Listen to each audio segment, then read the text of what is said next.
Yeah, we now at race 8. Sorry that this video is going to be in two parts today. As I was just completing race 7, we had a power failure, so I don't want to redo everything, so I'm doing this in two parts. So on this part, I'll quickly do race 8 and race 9. So let's look at the betting of race 8. Sorry, race 8, the betting is as follows. Number 7, Stop for Nothing. 16 to 10, 17 to Wakar, short stop 11 to 2, 9 to 1 Levain, 13 to 1 Written in Stone, 20 to 1 Jackman and the field. So let us quickly look at this race 8.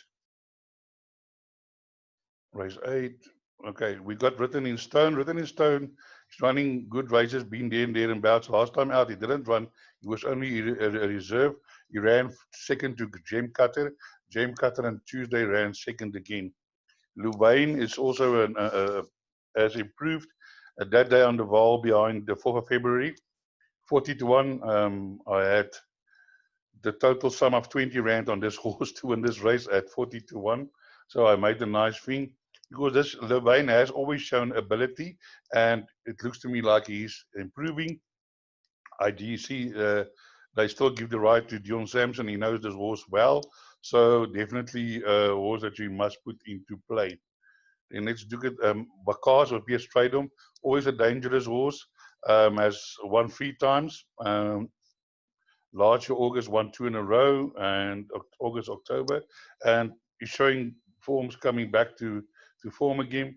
Definitely a horse to follow. But this is a front runner, so there's always a danger that he runs out of steam at the end. But I'm sure PS Stradom is a Modern Cup competent rider, can keep him going.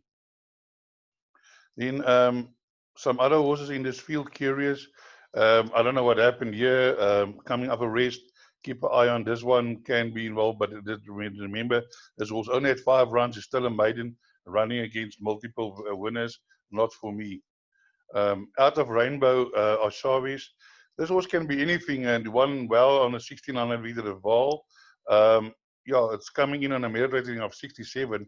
So yeah, I think it got a bit of a penalty, but keep your eye out on it. As I said, Dennis Kaysen training from Welcome. Yeah, his horses is always capable of surprising. Then I want to talk to you, number 7, Stop for Nothing. Um, to me, this is like the best bet of the day. This horse has run some good races against good horses and against some good horses. It's down in class. It's a C division now. It's a D division. Last time out ran on strongly. So for me, this is the bet of the day. The Souls Gold have shown some decent horses, and definitely the for me the the best bet of the day. Then there's not much after this. I just want to mention number 11, Bouncing Tire, has also run some free races like 9 Lengths Behind Gigi's Dynasties, You Can't Hurry Love, Marshall, Darkest Hour. Um, this is definitely a horse that I would include in my pick 6 as well. And with the Corniche P stable, you never know, but drawn 16, so that will be 14 out of 14. Then we come to the last race. Oh yeah, this horse, I just want to mention this horse. Number 14, Melchizedek, whatever. Um, this horse has surprised in the past and definitely have the ability. They won over 1450, this is the same distance, beating Royal City, but also drawn wide last time out. Was there and thereabouts behind Christopher Robin, and I'm sure that yeah, as I say, you never know which one is going to pitch up, the one that's going to run or the one that doesn't run. Because if you look at the runs here, I mean, you can't believe it. And then all of a sudden, this horse just comes back to form. So definitely a horse not to leave out of your calculations. We then move on to race number 9, which is your last race over at 1450 again. And let's see what we can come up here with. Um, Definitely also a very difficult race. Trent Master just come off a maiden, so I will not be looking at that one. Number 2, Top Line, also comes off a maiden. Got beaten 22 lengths and then after the race came back. But fair breeding Toreador out of a Jet Master, maybe that was the key. I don't know. but not for me. Number 3, Laborado. This horse also runs in different races, but keep in mind Alexander Stable is in form. Schwartz riding, Dennis Schwartz. He also had a winner on Tuesday for the stable. I think the horse was 20-1. So definitely a horse to put into your calculations. Then we've got Theravada. Theravada has shown nice form, but to me this horse looks like he always gets that one horse to beat him, but has run some fair races. There behind Louvain, slightly down in class, can win the race. Larina's riding the winners these days, so a horse to watch out for. Then some other horses that you might be looking at. This horse, Secret Dynasty, this is top breeding. I mean, Dynasty, all is secret. And then he landed up Kimberley now in Joburg. He cost 1.1 million as a yearling. Now, people won't pay that kind of money if the horse hasn't got looks. I'm sure this horse has looks, but if you look at his form in Kimberley, either he didn't land like the sand, or there he was 11 links behind now and forever. Not to recommend, but again, Bill Eman, he's going to run some places and pick up a win here and there. He's an old dog. He knows what he's doing. So I'm just mentioning, I mean, maybe if you want to throw it in if you play a quartet perm, just stuck it into the 4th place.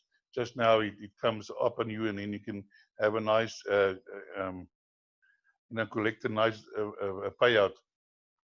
Then there's Captain Morgaine, and initially I thought this horse is going to be a decent horse because he ran 6 lengths behind Eden Rock, Mythical Bird, and then this horse just lost the plot. I mean, he can't even find his stable, never mind the winning post. And I said with the biggest respect to Mr. Pawson and Corneille, but Corneille is a guy, he doesn't give up. He probably get his horse right, and then I'm going to have to eat my words for that comment.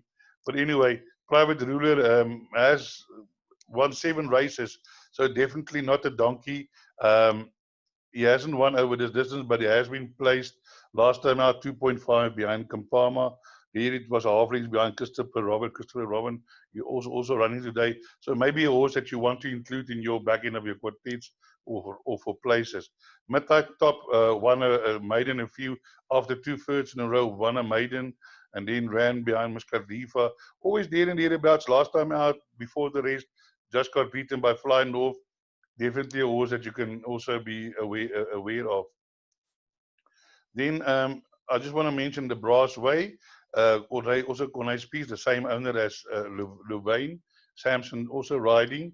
This horse won his maiden over Vaal 1600 meters, beating Mark the Doorman, has had 10 runs, 1 win and 3 fourths. But what I'm looking at is this race behind the Brass Way, behind Verimax, 23.4, fastest 400 to finish. And I'm sure Corneille Spies will have this horse ready for this race. So this is a nice outsider that you can include into your play. For interest sake, he ran against the Sweet Trail, also behind Varimix, and then there was some other horse that also had form behind Varimix. I'm just looking for it now. Which horse was that? I'll tell you now. I think it was. I'll find it now. I just want to quickly have a look here. The same form behind Varimix. No, I think it was this one. Sorry. Yeah, sorry, man. I'm on the wrong track. The Makwakas. Yeah, this horse is also one of those horses. He runs one good race, one bad race. There's the race I'm looking for. Vaal. It was I think a slight, behind Verimax. Stayed on 2.25 lengths, straight on riding. Definitely a horse that I won't leave out of anything. So for me, definitely horses to include in your plays, number 12 and number 13. So that then concludes our preview for the Vaal, and I hope you have a good day and break a leg.